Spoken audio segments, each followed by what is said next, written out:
All right, hello everyone. So I'm just going to briefly take you through the at-home blood spatter stringing the scene lab.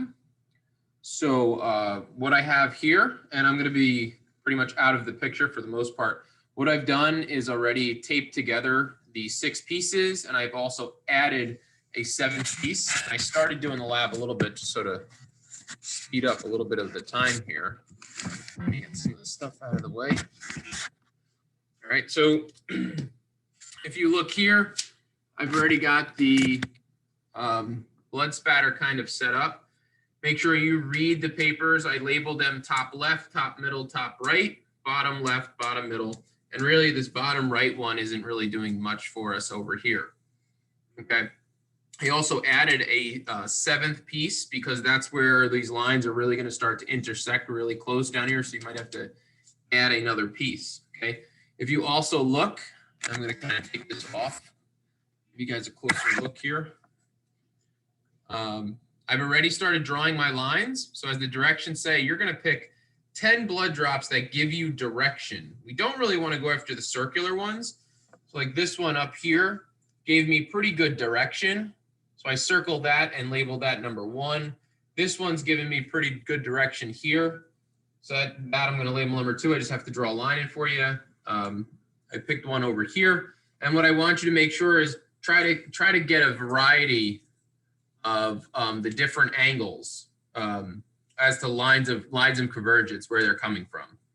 Okay, so I want to get them to kind of come together as best as possible. Now, these 3 over on the side, you might want to choose one of them to see how it comes across. And, you know, we'll see how that goes. But I'm just going to do 1 or 2 more lines for you. Then I'll kind of zero in again just to show you how I did my angles and stuff like that. And then we'll just string the scene really quickly. All right. So I'm going to take my ruler. I'm going to go through the long part of the blood drop. Remember, we're not going to include the tail. And remember, if they don't bisect perfectly, it's okay. This world is not made perfectly, so we don't have to really worry about that too much. We're just going to be finding our most centered point. So let me take this one that I circled over here, and obviously you don't have to take, you don't have to find the exact blood drops I use. That's why we're doing this on your own. Okay, so we're starting to see how it's all kind of coming together. Now, if I did all 10, and I saw now I have a pretty good area where everything's intersecting. So what I'm going to do is I'm going to make my circle right in here. Okay, and even we can put a little dot in the very, very center of that. And that's where we're going to start measuring our distance then.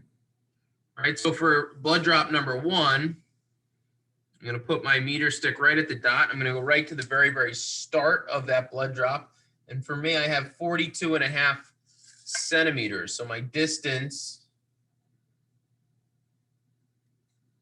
is 42.5 centimeters. Now you can do this in millimeters as well. But when you measure your blood drops, I would definitely do those in millimeters so it's a lot smaller. All right, so let me just zero you in again here. Okay, and if you want, a lot of people find it a lot easier just to write right on here, and then you can transfer all of this onto your data chart. Either way, it doesn't matter. Just try not to, you know, depending on what blood drops you use, you don't want to get your writing across them. So now you're writing on top of writing. Okay, so for this one, I measured 7 millimeters across using my ruler, and I got 20 centimeters long. Remember, we're not going to include the tail there. I already found my angle using the inverse sine, which is 20.5, and the distance is 42.5. I did the same thing over here for number 2, other than finding the distance. But I have an angle of 15 degrees, length is 5, width the length is 19, the width is 5. And then very quickly, just bear with me as we go right down here. I'm just going to find the length of where this blood drop kind of occurred. And that's going to be 45 distance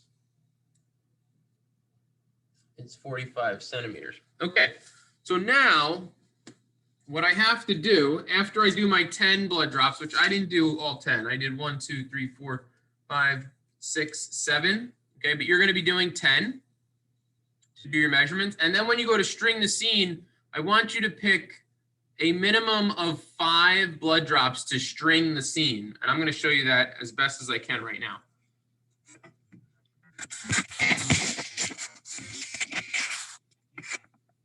Okay, so you're going to need tape. Oh, and if you follow the directions I told you guys, you should tape this down as well so it doesn't like keep shifting on you, especially once you start stringing the scene.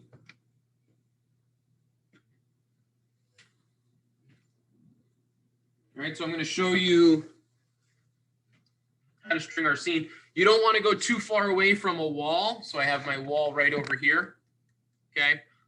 Because you'd need a whole lot of string for that. So what we're going to do first, let me get you really close here.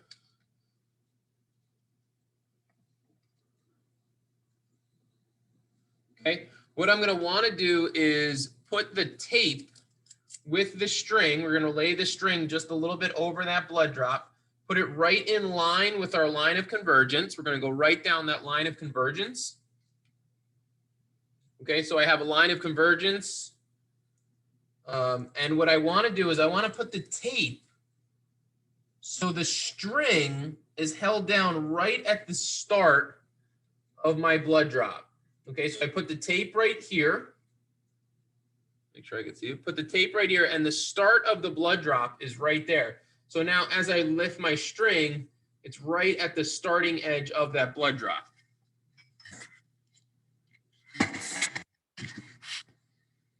Okay, next thing we're going to do, and this might be a little tough for you at home, especially if you're doing it solo, but what we're going to do is get our piece of tape ready. And you're going to take your string, all right, and I'm going to see, okay, I'm going to put it up against the wall over here. But the other thing we want to do, see how this is lifting, so I'm going to just tape this down again. What we want to do is we have an angle of 20 degrees for this one blood drop. Okay, I have an angle of 20 degrees for this blood drop. So what we're going to do, this protractor is like suction to the floor constantly. We're going to put our protractor so the center line is right where the blood drop starts. And I'm going to raise that string until I hit 20. I'm trying my best. I'm going to keep following that line of convergence that I drew. Here's that line of convergence. I'm going to tape the string to the wall. Okay, now, depending on the tape you have, you might not want to make this string super tight, but we do want it kind of taut, okay, because we don't want it like droopy. But that looks pretty good of what I just did. And I'm just going to check the angle again. And I'm right around 20. I'm at like 20 and a half, which is actually perfect for what I needed. Okay, let's do one more. This is a super long string, but let's take this one. Okay, remember, I'm going to tape the string. I'm going to lay the string over the blood drop. I'm going to tape it so the front of the blood drop is where the string is actually coming up. We're going to follow our line of convergence. And this is where it gets a little tricky, whether you're going to go under or over that first string. Get a piece of tape ready.